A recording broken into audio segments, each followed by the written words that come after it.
I'd like you to begin today by taking a moment to close your eyes and take 3 very conscious breaths, slow breaths. Close your eyes, 3 slow breaths. You can even sigh a little bit as they go out.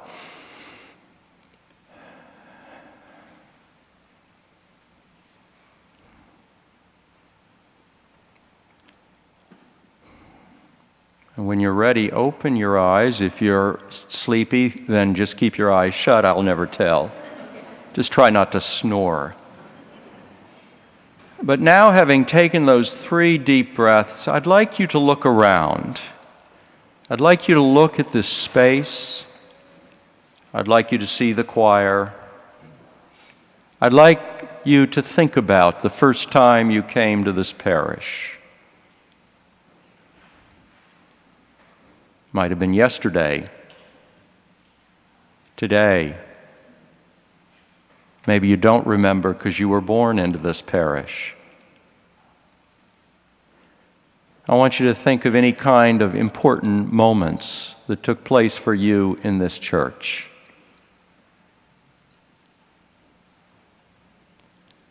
I want you to think about the journey that you've had with this church, however short or long.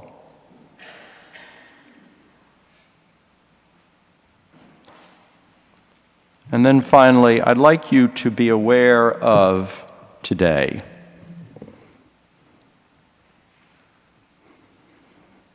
This moment, this time, on this chilly November morning.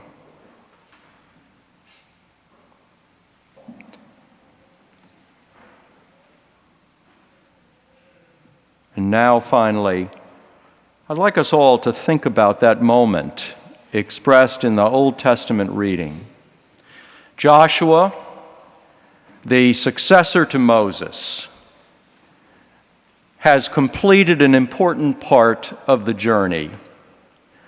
He represents a whole new generation, a new way, a new vision, a new path. Moses is dead, and that whole generation of the children of Israel, of the Hebrews who left Egypt, are dead. They are all completely gone, and a new generation has come.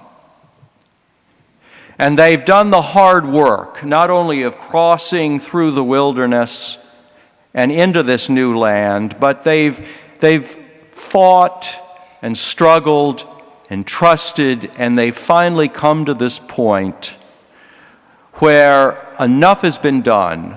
Enough of a foothold has been made that they have invited other Hebrew tribes that were not a part of that experience in Egypt, tribes that were newcomers, visitors, and they all come together in Shechem with Joshua, and they make a commitment, a pledge, a covenant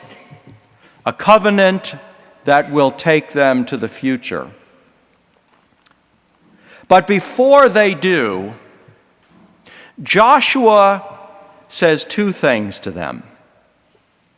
First, he says, look around you. Take in this beautiful place God has given you as pure gift.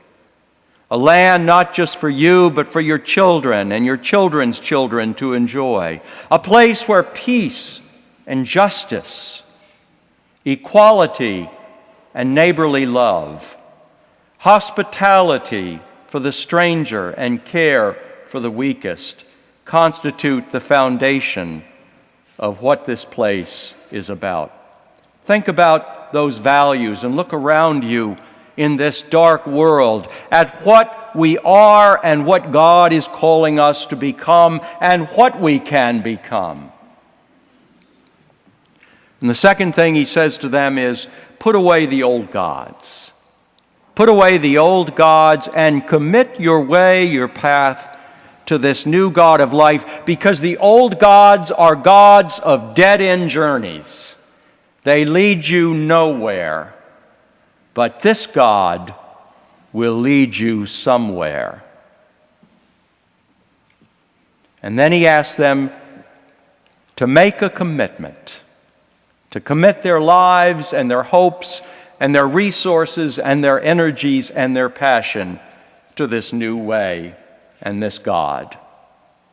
Well, I think, as in all Scripture, you have a story, a setting, a moment in history, but it is also one of those moments and stories in history that captivates all time and all stories. And therefore, Joshua speaking, lo, those thousands of years ago, also speaks to us this morning, we, the good people of Christ in St. Luke's, saying to us, look around you, Christ in St. Luke's.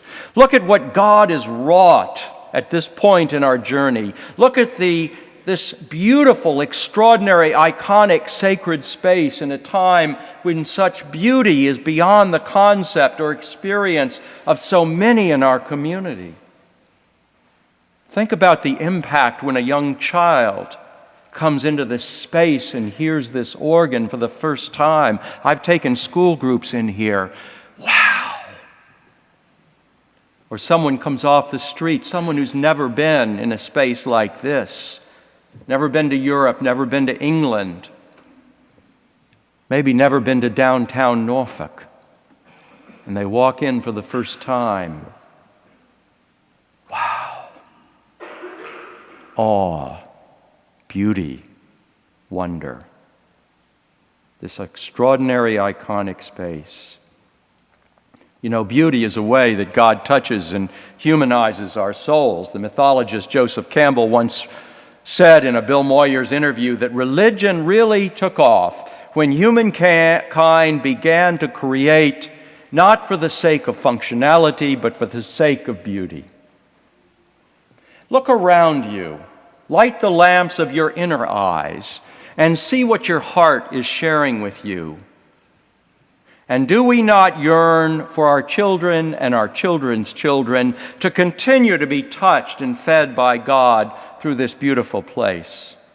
And it's not only the building, but what's in it and what goes forth from it. Last Sunday, as over 300 of us heard the choristers, our youth choir and our adult choirs singing, and our youth choristers singing the Pie Jesu from the Fore Requiem. Wow! There were gasps. They sang with such purity, their young voices pronouncing an ancient language with all their hearts.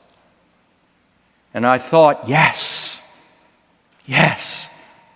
this must go on. We can't let this die. This is what we are about. And those of us, both members of the parish and not, went forth from this place to bear tidings of great joy for all people. Think about how Kevin Kwan and Marge Setnicki have been called to us to bring forth such creativity and beauty. This is not chance.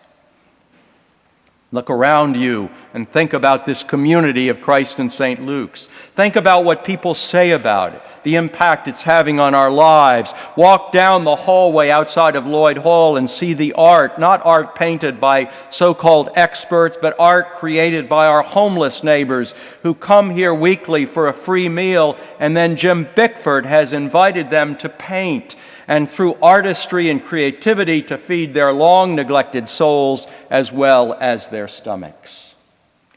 Think about this community for our children upstairs in a world that has become incredibly brutal online, in a world that's trying to seduce our children into a kind of brutality and selfishness and crudity. And think about the values of humanity and love that are created here in our choir and in our community and in our Christian formation program. Well, I could keep you all day telling this story after story that I hear and see, especially from newcomers and visitors, of the warmth and kindness of this place, of the commitment to justice, and of finally finding a home where the sacred is honored and where they're safe from judgment and ridicule. So like those Hebrews gathered with Joshua, we are gathered here to look around us and see what God has brought us to know and what is spread before us for future generations. But not only that, he says also to them, put away the old gods, bury them,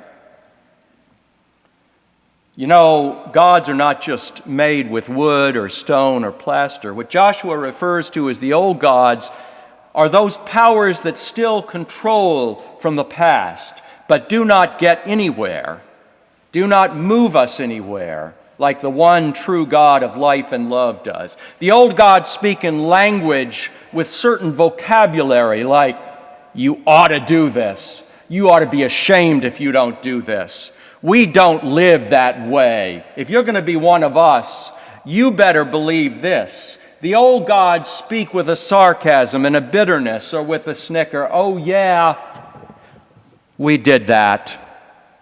It never worked. Oh, we gave our money to that building and it never got built. We'll never give our money again. That's an old god. Or the old god says, there's not enough. There's not enough time or energy or money or food or gifts to get where God, whispering in the passions of our own hearts, are inviting us to go. So you might as well just go out and play golf. No criticism of golf, it's wonderful. But it's not all. The old gods point to past failures and humiliations and tell us not to risk, to keep it safe. And don't commit. You'll only get disappointed like the last time.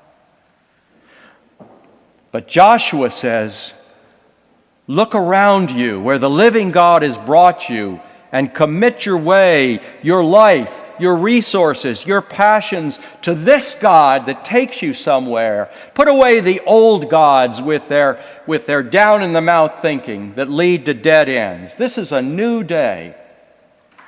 Well, dear community of Christ in St. Luke's, isn't it time to put away the old gods? This is a new day, and in 2 weeks, we will be standing together and starting a new adventure. Won't you join Grant and Kevin and Marge and me and your brothers and sisters here on this new journey? Isn't this beautiful place that is creating so many new pathways for our children and the homeless and the community around us and the marginalized and each other? Isn't this place worth our money, our time, our passion? Isn't it worth passing this on to our children for God's sake, our grandchildren and future generations? Isn't it worth making sure we always have oil in our lamps, like those wise bridesmaids, so we can welcome the living God as He comes again and again in music and art and beauty and preaching and teaching through our children's voices, in new life and compassion and safety and welcome for all? Isn't it worth it to you? Well, as for me and my family, it's worth it. It's worth it to commit more years to you in this extraordinary place. And finally, I must ask, is it worth it to you? And will you join us in committing our lives and our resources and our hope, first and foremost, to the future of this church?